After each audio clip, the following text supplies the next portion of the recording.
And welcome back to the Constitutionals Podcast. I'm your host, Chad White. If you didn't know, this is the premier podcast for the website cpluscomedy.com. Like I just said, it's a website. Go there. Here we are, 255, episode 255 of the Constitutionals Podcast. We're coming hot off the heels, hot off the presses of the Oscars. Now, I typically post an episode on Friday. Quite frankly, I went to go see Cocaine Bear in the middle of the day, and I got back, and it was a hectic ride back on my bicycle, and I just wanted to sit down. The ride back was, I'll just say, I saw Cocaine Bear at like 2:30 on a Friday, which typically I like to go at at noon, a 1:30. Preferably if they have 11:30 showing, 10 o'clock, I'll go at 10 o'clock. I'd rather go at 10 o'clock and have the rest of my day as opposed to going the middle of the day and just, kind of being drained from being around the world. I go to my bike. I ride down Atlanta's Beltline. I go to my local AMC. I'm one of two people in there. There's a woman who is sitting right by the door in the railing area of that you get in there, you turn left. She's right there just sitting on the railing. And I just thought, that's a strange place to sit. And then I I walk over to my seat, which is row 3 on the left aisle side. And of course she probably thought, that guy's insane sitting that close in an empty theater. I didn't want to, that's where I typically sit, but also, wouldn't it have been strange if I was like, I sat like a couple rows behind her and it was just watching me like, So I go see this movie, I enjoy my time at the movie. Also, there were 30 minutes of trailers. Usually there's 20 to 22, and I timed it perfectly to get there right when that last trailer was ending, would have been exactly 22 minutes. And even then I was late. I was 22 minutes on the dot, and I went, oh my God, I'm missing the first couple of minutes of this movie. I get in there, the trailer ends. It's for Good Boy, the Will Ferrell, Jamie Foxx, they're dogs that curse, I think. And it's live action from the director of Good Boy. Wait, what is that movie called? I don't know. The dog wants to bite the guy's penis off. Anyway, and they're foul mouthed. And I sit down and I go, okay, great, it's the end of the trailer. And then another trailer plays. And then another trailer plays. And I'm like, what in the world is going on? Anyway, then the movie starts. Enjoy my movie. It's 4:20-ish, 4 o'clock, 4:20, almost 4:30, when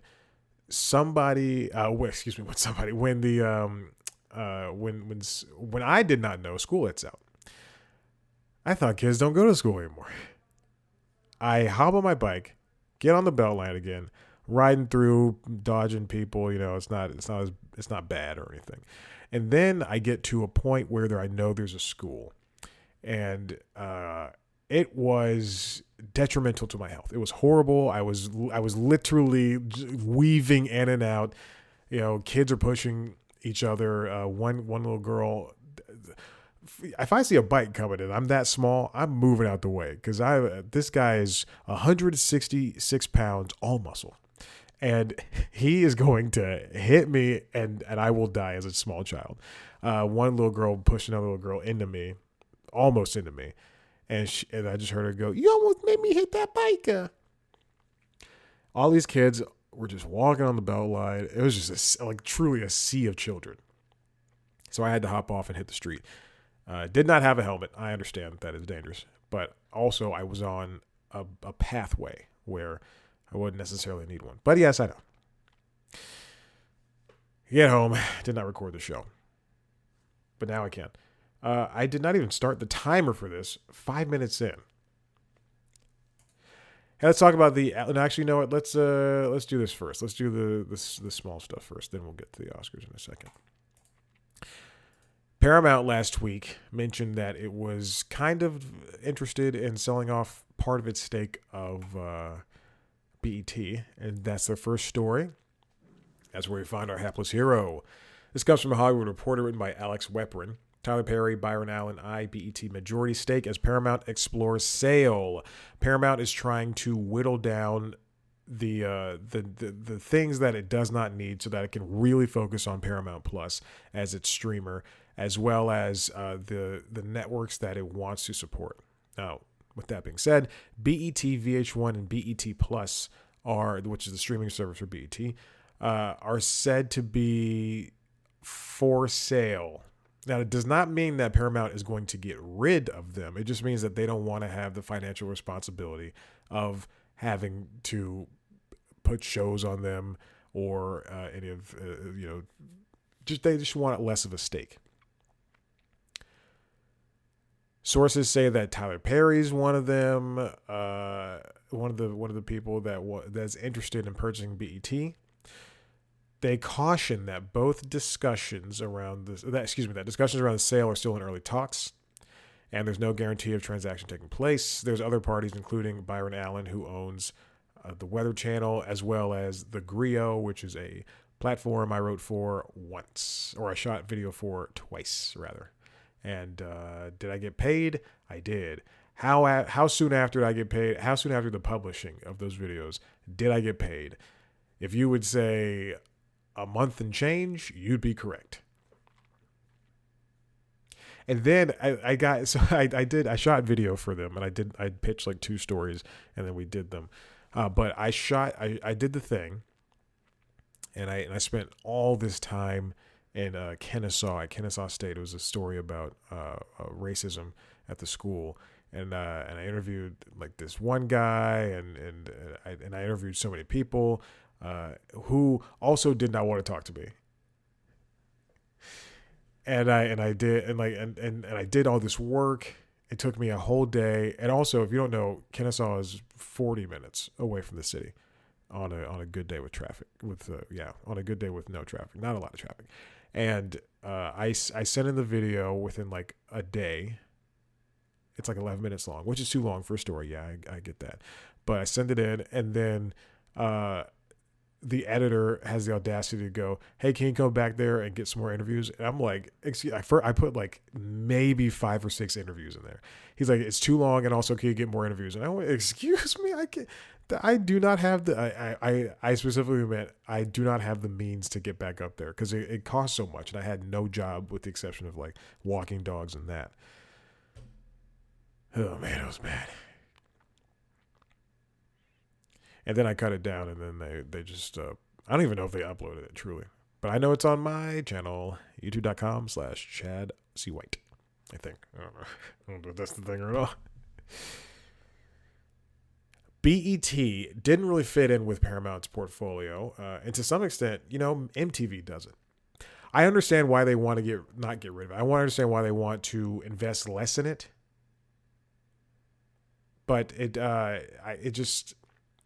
for one, it just never really fit in.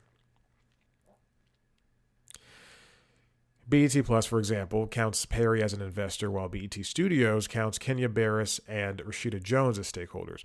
Those deals would complicate any effort to merge BET Plus or BET Studios into Paramount Plus or one of the company's other divisions. Such a deal, if it happens, would give Paramount cash as it continues to build out its main streaming offering, Paramount Plus, and as it reviews its holdings and figures out how to piece things together in strategy moving forward. Now, I think the better idea, so my first idea for this, as soon as I saw the headline that Paramount was interested in not having a huge stake in BET, was give it to Tyler Perry. He's the one who is providing, I think, most of the programming on BET Plus. And then my second idea was for give it to Tyler Perry and Byron Allen. Do not give it to Byron Allen by himself. I believe that as much as the Weather Channel is probably the most relied on weather service not on the planet, but I'll just say on the planet. I'll be hyperbolistic for a second. As much as it is like super reliable and it's a big name brand thing, his other streaming and television aspirations aren't. Byron Allen has like comedy.tv, which I just looked up on its website, and it's got 4 TV shows. All of them were let me just go back to it because this is going to be ridiculous. Comedy.tv. If you go to the website, it's a poorly made website. I can make something better. And I will say that to his face. But he also has Comics Unleashed, which is a show that's been around for a very long time. That is comedians talking and doing stand-up and also talking to Byron Allen, I guess. And then there's Funny You Should Ask, which is a game show, I think. I don't know. Which has contestants like Howie Mandel and Tiffany Haddish and Anthony Anderson, which I assume this show is canceled. And then there's shows like Mr. Box Office, which has John Lovitz in a starring role, as well as Tim Meadows, a show I did not even know existed. Turns out it's been on. It was only on for 2 seasons. It looked so cheaply made. I don't know why anybody would have this on their IMDb page. And then it just looks so poor, and it aired in like the 2010s. And then there's The First Family, starring Christopher B. Duncan from the Jamie Foxx Show, and John Witherspoon, and Layla Crawford. It's just how do they pay these people? In peanuts? And then he's got like HBCU Go, which is a historical Black college university streaming service. So I think Tyler Perry has more. He can put all of his Medea movies on there and all the TV shows he's done. It would make much more sense if Tyler was in charge of this. So don't give it to Byron. Like, if anything, and I don't think Byron can afford it. Let's move on. Stream on. This comes from Spotify, newsroom.spotify.com/stream-on-2023. They had their I guess this is a yearly event. I don't know. They had an event last week that showcased all of the things that are supposed to be coming for the year. Spotify did. They talked about they changed the Anchor app into Spotify for podcasters, which is something that I did not realize until this very second. Like, truly, I have to turn off the feed for the app, but it updated from Anchor to Spotify with for podcasters, and then right before I sat down to record the other 2 podcasts, I'm like, "Where's Anchor?" And then I saw podcasters, like this purple icon, and I went, I guess this is it.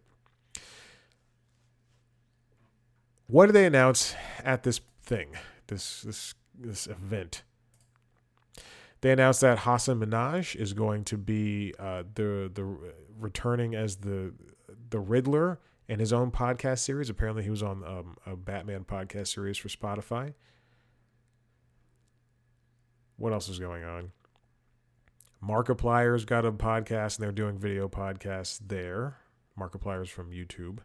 And then same thing for Forbidden Fruits and the comments section, which I can only assume are...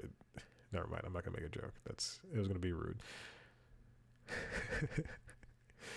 Spotify's got more opportunities for... It was just going to be... No, I'm not going to talk about it. Anyway.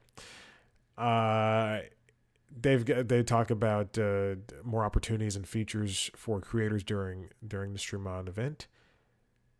So they've got previews for music, podcasts, and audiobooks, as well as... Can you tell how bored I am if you're watching the video?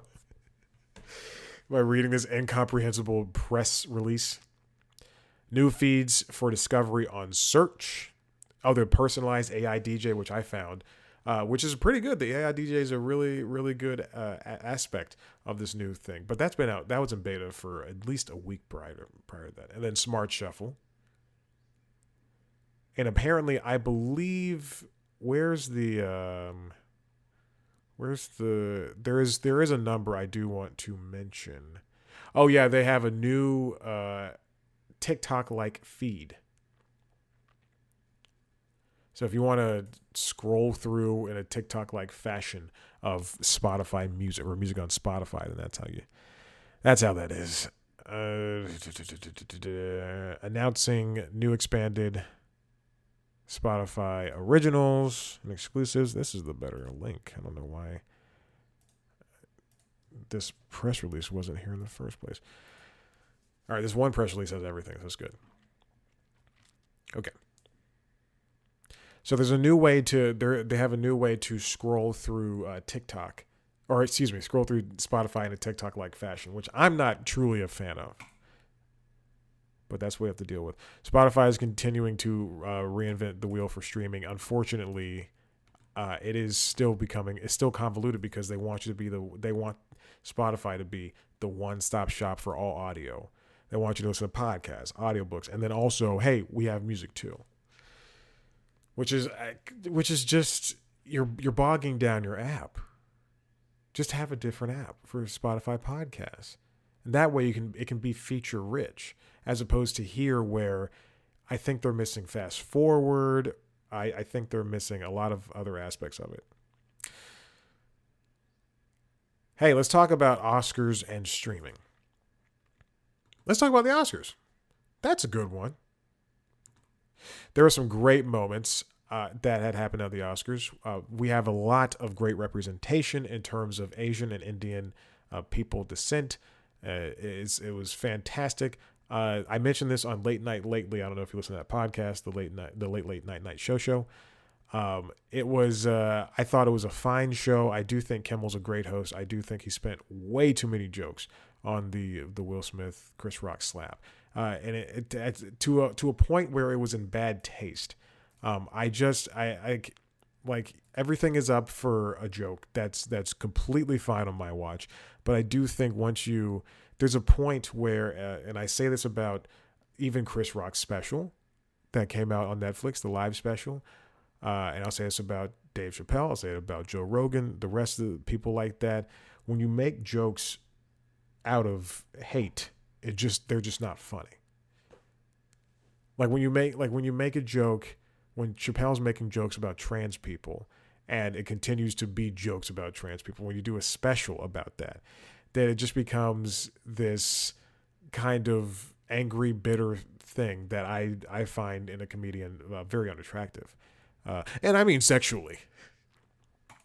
And I learned that extends to even like small continued things about something as small as the slap, which we knew that there was gonna be jokes about it, at least in the monologue. But man, to spend the rest of the night where the majority of your jokes are about that, and it just seemed kind of and I hate saying this because I'm not I don't want to be too hyperbolistic, but it just seemed kind of gross. It's like because Kimmel and Howard Stern and a lot of white comedians that I think are funny people, who I've now since reduced down to not that funny, like they were ones that are like, let's arrest this person. Like jumping I think it's just an issue that you should not be a part of. You don't have to comment on, and if you do, don't comment on all the time. Just like Stern in particular, he's like, he's like Will Smith needs to be arrested. That guy needs to be in jail. Like, dude, come on, it's not that serious. Anyway, Ke Huy Quan won for his role in Everything Everywhere All at Once, as did the movie one itself. Jamie Lee Curtis won. Michelle Yeoh won. Brendan Fraser did a great speech as well. I'm told Sarah Polley won for Women Talking, but it is a speech that I think I'd turn the channel on. Lady Gaga, Rihanna, they both had great performances. I really like Lady Gaga's performance, which is just a stripped down set. She can sing in anything. I think she and Rihanna are both beautiful women. Saw A$AP Rocky drinking a champagne. What else? This is one thing that I despised about the entire event. I understand that a network is going to do some tie-in stuff to if you have the Super Bowl, if you have the Oscars, you have the Emmys, you have the Golden Globes, whatever you're gonna do, or Tonys, you're gonna do a tie-in thing. This is something that I think was disrespectful to the Academy, more so than that slap, more so than the South Park creators showing up high or whatever. Was that the Oscars? I don't know. But more so than anything is showing a trailer, a world premiere trailer for a movie at an awards show. That is ridiculous. ridiculous. You do not, this is not the MTV Movie Awards. This is not Nickelodeon Slime Fest or whatever the heck it's called. You do not need to show trailers. This is not E3. You do not need to show trailers for a movie that's coming out. That as much, okay. The Oscars and every award show are set in time. They're set, and by that I mean you go back and you watch a speech. You can see like somebody give the speech for, I can't, the movie Crash. I can't think of someone's giving a speech.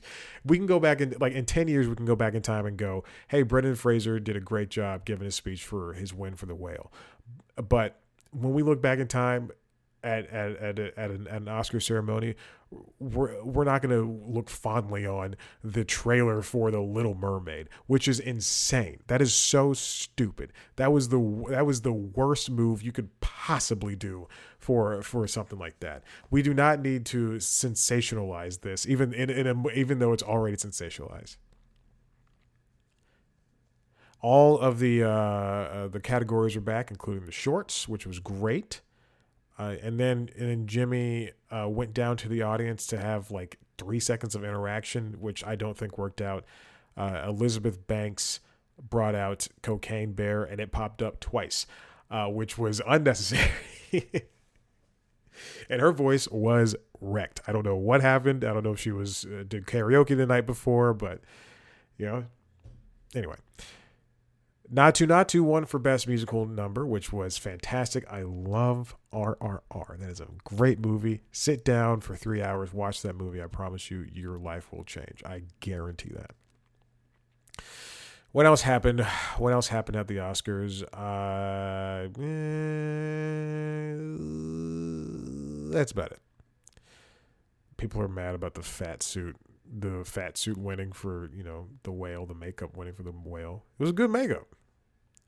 You don't have to, superhero movies don't have to win everything. Any hoosers. Let's get on with this. Elvis is the most streamed Oscar movie, though that may not mean a gosh dang thing. This comes from Variety, written by Todd Spangler. But according to Nielsen ratings, Elvis is the most watched Oscar movie leading up into the Oscars. It appeared on HBO Max on August 8th after having about a string of what? What am I talking about? After being in theaters. Jesus in heaven. It's been streamed for a total of about 2.7 billion minutes. That does not necessarily mean that people have finished movies. I stopped watching the Bohemian Rhapsody movie. I stopped watching the Elton John movie. So I assume if I watch I Want to Dance with Somebody, I'm only going to get 20 minutes in. I hear that title track and I turn it right off. Rocket Man, that's what the Elton John movie is called. Elvis was one of the films nominated for Oscars for Best Picture. I don't think it won anything. I think it won for costuming. I don't think it won anything. Anyway, Nielsen streaming content ratings do not include Paramount Plus, which added Top Gun Maverick on December 22nd. Top Gun Maverick, on top of being one of the biggest movies of the last year, it more than likely was probably one of the most streamed movies, even in that eight day time span. But even up until now, it's probably one of the most streamed movies. I would bet money that it eclipses Elvis. I've seen it a couple times myself. I love them. Please, I just need, for some reason, that 4K Blu-ray refuses to go on sale. It's always the movie I like the most. The Batman's been on sale constantly. I don't want to buy that. Not because it's streaming. I just don't want to buy it. I'll buy it at some point. The guy who doesn't like superhero movies is like, I'll buy the Batman. It was pretty good. I enjoyed my time with it. What's another superhero I would buy? I had Stars for 3 months, and it ended in February. And the last movie I watched that literally the day my stars went out was I rewatched was Spider-Man No Way Home. That's the last one, right? It's No Way Home, the extended version, because I wanted to see what was different. If Disney and Sony were smart, they would release the regular version and the extended version on, two 4K Blu-ray discs. You get my money. I don't put it, and I'm not talking about separate release. They already have separate releases. I want them both on one package. Nielsen also does not support streaming estimates for Showtime, which is also part of Paramount Plus or the Showtime streaming package, and Everything Everywhere All at Once won Best Picture, and I guarantee it's probably one of the most streamed movies too. Probably not as much as Elvis, but definitely not as much as Top Gun. But definitely not a slacker in its own right, is what I would say. Nielsen has reportable data through February 12th on just 4 of the 10 Best Picture contenders, including All Quiet on the Western Front, which is from Netflix, which was streamed 1.6 billion minutes since October 22nd, and The Banshees of Inisherin, which is on HBO Max, 480 million minutes since December 13th, and even though that was also in theaters, I think a limited release. And then Tar, which was on Peacock, which was streamed for 128 million minutes, and was released on Peacock after being released in theaters on January 27th. 3 movies, The Fabelmans, Triangle of Sadness, and Women Talking, are available for rental or purchase, but not on SVOD. That is not true. I believe Triangle of Sadness is now officially on Hulu, because it is on my list, because there are people of color in it, and I can watch it. And Fabelmans is now on HBO Max.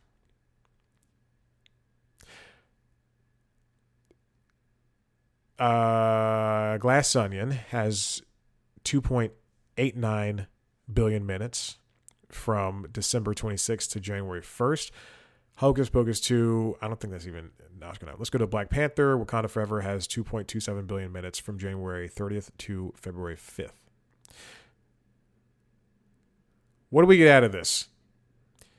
While the numbers are important to see, it doesn't necessarily mean that the movies are going to perform well, if anything. Oh, there's a water outage in my apartment. This comes from Variety, again written by Tyler Aquilina. Streaming isn't lifting Oscar movies' sagging fortunes. Now, these movies never exactly do box office gangbusters. I mean, in fact, I think Black Panther, Top Gun, let's go back to last year, Spider-Man No Way Home. Those are the ones that did exceptionally well, making $1 billion. But mostly because those are tentpole films. You take that up against Tar, you take that up against Women Talking. Those movies, they're not going to exactly, prove to be the powerhouses against the tentpoles. Same thing with All Quiet on the Western Front. I think that was in theaters for 2 weeks. Well, I mean, they had to be only in theaters for 2 weeks just to get eligibility, but I can't fully imagine that they could even hold a candle. Though, and I think we're still at a point, even in streaming, that in order to get a movie to to be watched, it's going to have to be through word of mouth. People are going to have to go either A, want to see this cast do their work, or B, just continue hearing word of mouth. Everything Everywhere All at Once is a great example.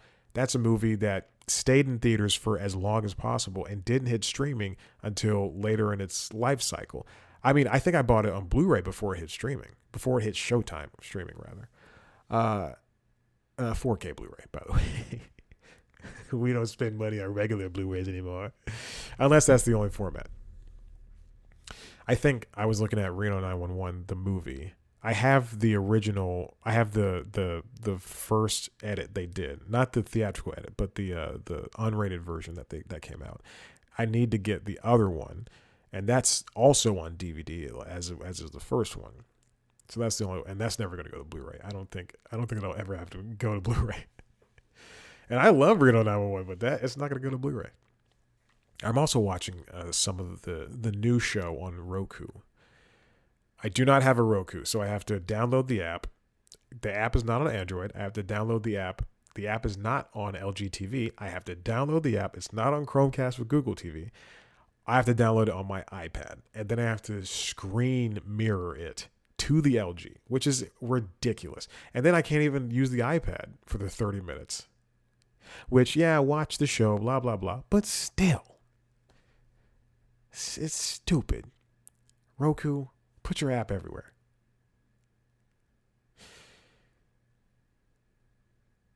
All Quiet and Banshees both had decent showings at the BAFTAs, which had its own problems, it had all-white winners, and I think all-white, whatever. It did have all-white winners. Everything Everywhere All at Once did earn a lot of money for what it was worth at the box office, and won most of its SAG awards. So it's a little bit inconsistent when it comes to streaming and to box office and to how a movie will do at an award show. So you can't just follow the numbers. I think, I think it's going to have to be now, you have to kind of have an amalgamation of all that. You have to have word of mouth, and then you have to look at the box office, and then you have to look at the streaming numbers. And just find a way, analysts have to find a way in order to really connect all those and make sure that they are working in concert with one another. That's the only way that you're gonna be able to get, because it's like get a true value for that. It's like a couple of years ago, I don't know if this still counts, but a lot of networks would gauge interest with shows based on, when Twitter was popular, how the hashtag was doing, and they probably still do it to this day, but it just doesn't work that good no more. It's me, I'm an Italian guy.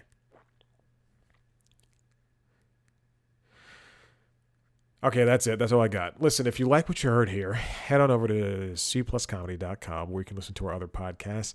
Late Night Lately, the Late Night Show, which is a late night show where I recount what happens in late night for the week. Best things in late night, as well as LinkedIn Logs, which is a show where I try to become the best LinkedIn influencer, as well as now Side Quest, the #1 OnlyFan. Or the only fan. The only fan. 2 words. If you want to see a video version of those shows, head to youtube.com/cpluscomedy, where you can also see our premiere show, News Time, where I take one topic and I boil it down and I explain it and I try to make it funny. I'm trying to get that Daily Show bit out of there. And then Instagram, Twitter @cpluscomedy, TikTok @cpluscomedy, Facebook @cpluscomedy. Me on all those platforms @ChadBlackWhite. Rate, review, subscribe. Tell your friends about this show. And now we're gonna go to the outro. Goodbye.